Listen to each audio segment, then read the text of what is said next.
Assalamu alaikum. This is Abdurrahman, a student of King Faisal University. We are in part 13 of a series of lessons in C# using Console app. In this lesson, we will learn about inheritance. Inheritance is an OOP concept that allows creation of base and derived classes. Base class is also called super or parent class, while derived class is also called sub or child class.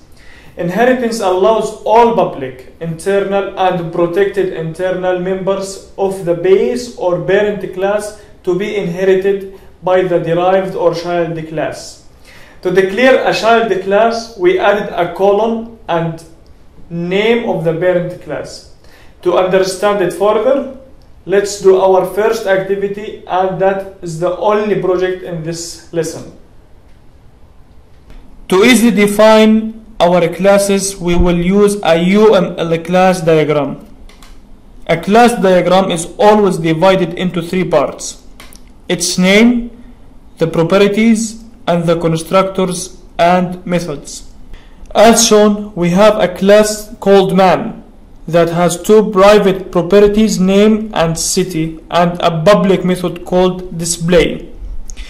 The other class is called student with one private property, GBA, and public method called display2. Both display and display2 with print properties.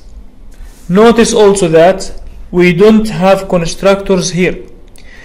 The white arrow from student class to man class means that student is a child class of the parent class man. Let's create a new project and name it CA13_1.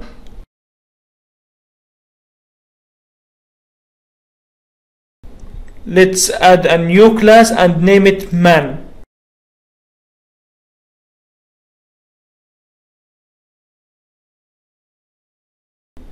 Let's declare our properties name and city. You might ask, why are these properties public? Remember that this is one of the benefits in .NET framework that we learned in lesson 11, the auto-implemented properties. Using this shortcode, the property is already hidden or encapsulated, and what we see are the set and get methods to access those properties. Now let's declare our display method.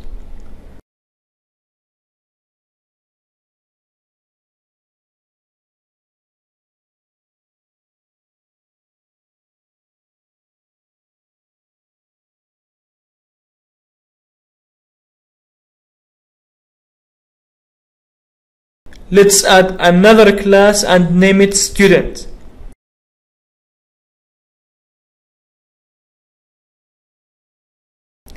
To declare it as a child of man, we add colon and man. Let's declare the property GBA. Let's write the display2 method to show GBA.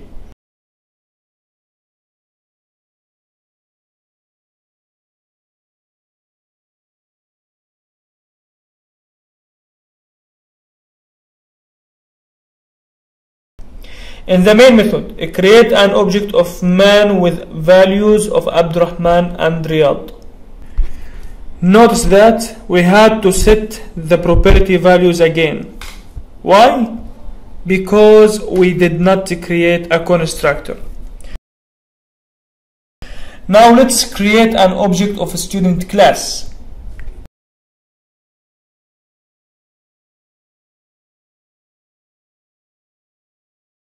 Type S1 and a dot. What do you see as its method and properties?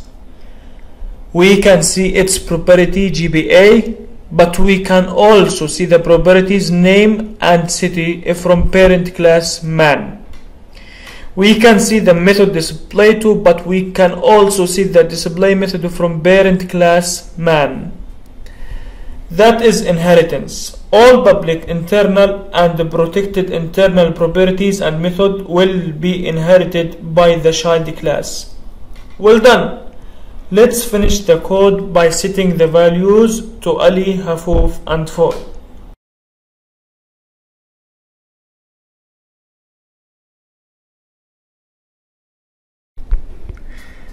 Let's call the display and display2 methods. Let's run it. There are 3 lines of output.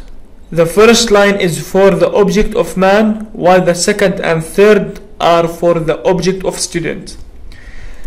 Let's modify our project. This time we will use constructors for both man and student classes.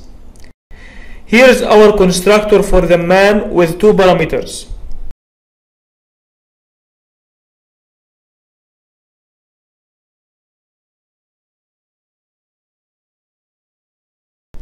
Let's write the constructor for student. We need to add 3 parameters to include the values for the properties of the parent class.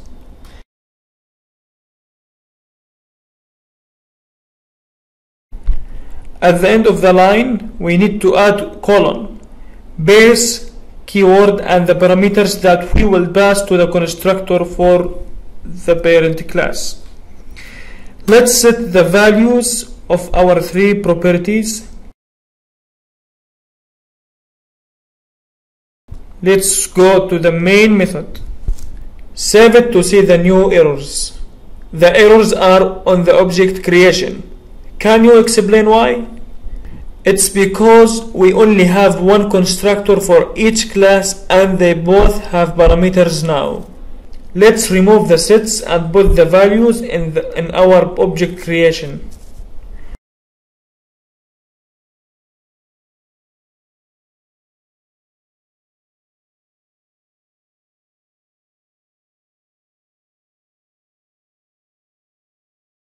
Run it and I hope you will see the same results. Let's continue with a new modification. Did you see the change here? Yes, the display2 method is changed to display which already exists in the parent class man. That means we will override the display method of man. This is the same idea when we overridden the toString method. It already exists, but we want to change it. We want to override it. Let's start with the man class. The display method must be declared virtual so we can override it. And in the student class, the display method must be declared override and edit the right line statement to include name and city.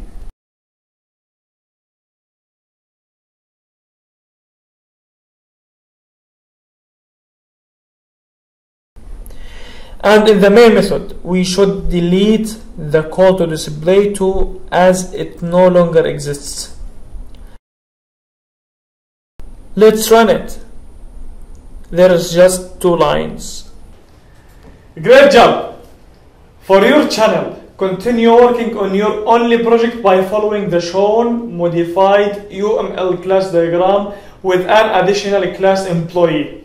In our next lesson, we will be discussing polymorphism. Thank you for visiting this channel.